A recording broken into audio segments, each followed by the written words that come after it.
నమస్కారం. ఈ కార్యక్రమంలో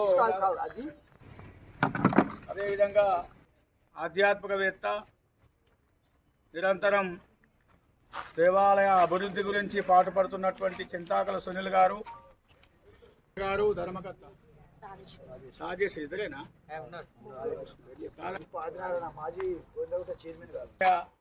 వైదిక బృందం ఇతర భక్త బృందాలందరికీ కూడా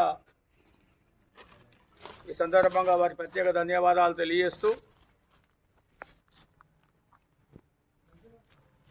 ఇప్పుడు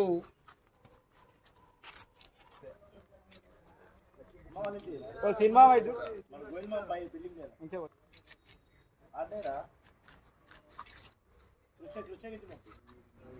ఒక్కసారి ఇంకా రాలి ఒక్కసారి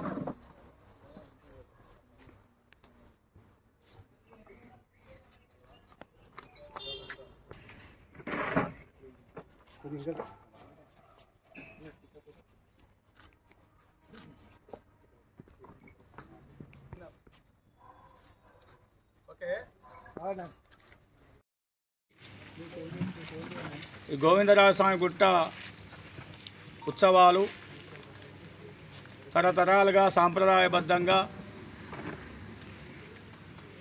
పాంచరాత్రామ ఆగమానుసారంగా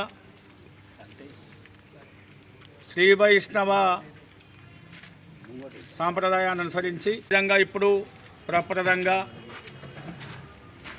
వరంగల్ తూర్పు నియోజకవర్గం నుంచి మనకు దేవాదాయ ధర్మాదాయ శాఖ మంత్రిగా కొండా సురేఖ గారు బాధ్యతలు నిర్వర్తించిన తర్వాత తీసుకున్న తర్వాత రాష్ట్ర వ్యాప్తంగా కూడా అన్ని దేవాలయాల్లో కూడా ఆగమశాస్త్ర ప్రకారంగా పూజలు నిర్వర్తించాలి, ఉత్సవాలు చేయాలి, జాతరలు చేయాలని చెప్పేసి వారు తగు ఆదేశాలు కూడా ఇవ్వడం జరిగింది. వారికి కొంత ఆధ్యాత్మిక భావన ఎక్కువగా ఉంటుంది కాబట్టి కాంగ్రెస్ ప్రభుత్వం ఏర్పడిన తర్వాత దేవాలయాలు కూడా అభివృద్ధి జరుగుతాయని చెప్పేసి మనం ఆశిద్దాం.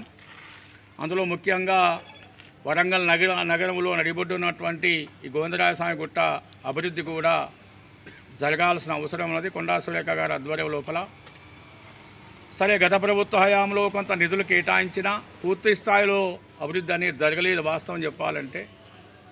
కాబట్టి ఇంకా అభివృద్ధి చేసుకోవాల్సిన అవసరం మన బాధ్యత ఉన్నది. మీడియాపై ఎక్కువ పాత్ర ఉన్నది. సహజంగా రాజకీయ నాయకులు అప్పుడప్పుడు కొన్ని విషయాలు మర్చిపోతున్న సందర్భంలో మీడియా గుర్తు చేయాల్సిన అవసరం ఉంటుంది. కాబట్టి సురేఖ గారి దృష్టికి మీరు అందరూ కూడా తీసుకుపోయి ఈ పవిత్రమైనటువంటి దేవాలయ అభివృద్ధికి నిధులు తీసుకువచ్చి కోట్లాది మంది భక్తుల మనోభావాలకు అనుగుణంగా ఇక్కడ జరిగేటువంటి పూజా కార్యక్రమాలు సక్రమంగా జరగాలని చెప్పేసి మేము భావిస్తున్నాం. మా తరఫున కూడా అర్చక సంఘాల తరఫున కూడా మేము కూడా మంత్రి గారి దృష్టి కానీ కొండామురళి గారి దృష్టి కానీ తీసుకుపోవడానికి అవకాశం ఉంటుంది. వరంగల్ నగరంలో అనేక దేవాలయాలు, చారిత్రక దేవాలయాలు ఉన్నాయి, అనేకమైన శైవక్షేత్రాలు ఉన్నా మనకు నగరం లోపల ఒకటి బట్టల బజారు వెంకటేశ్వర స్వామి, ఇక్కడ గోవిందరాజస్వామి గుట్ట దేవాలయాలే మనకు ఎక్కువగా వైష్ణవ సాంప్రదాయ దేవాలయాలు ఉంటాయి.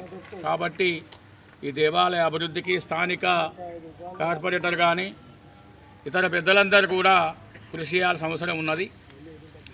అదేవిధంగా ఈ నెల 13వ తేదీ నుండి ఉత్సవాలు ప్రారంభమవుతాయి.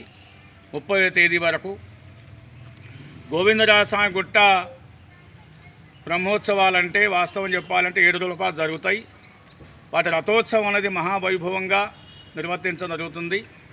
కాబట్టి రథోత్సవంలో పాల్గొని భక్తులందరూ కూడా ఈ యొక్క స్వామివారి దర్శనానికి వచ్చి ఆ దేవుని కృపకు పాత్ర కావాల్సిన అవసరం ఉన్నదని చెప్పి తెలియజేస్తూ మన నగరమే ఒక గతంలో 2 ఉద్యమాలకు నాంది పలికినా కూడా ఇప్పుడు ఆధ్యాత్మిక ఉద్యమానికి ఇప్పుడు ప్రస్తుతం నాంది పలికింది.